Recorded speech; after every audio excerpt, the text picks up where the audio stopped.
Ni adalah toilet dalam rumah yang dah tak terpakai. Toilet biar lama dia jadi berkarat juga kan. So walaupun tak terpakai, kita nak serikan balik, kita spray. Okay, tengok Kak Feri spray. Dengan yang paling penting, sapu padang karat kita. Ni lantai-lantai ni semua kita cuci balik. Nampak tak? Dia jatuh, dia hilang, dia lega. Dia lega, senang cakap, dia lega. Okey, selama ni mata kita tengok kip mata dah lega, tandas kita pun dah lega, dia seronok. Okey? Tengok Kak Feri start cuci. Okey, spray je. Ni Kak Feri tak sental langsung ni, tak baru langsung. Tengok toilet bowl kita. Ni kalau ada air yang ada pipe yang pressure sikit ni, jadi daki yang dah longgar tu boleh lagi ni lah.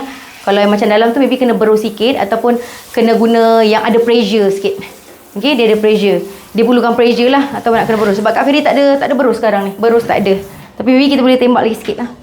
Sikit lagi. So, kalau ada berus, kalian boleh berus ataupun boleh guna yang ada pressure tu. Tu dah longgar dah tu.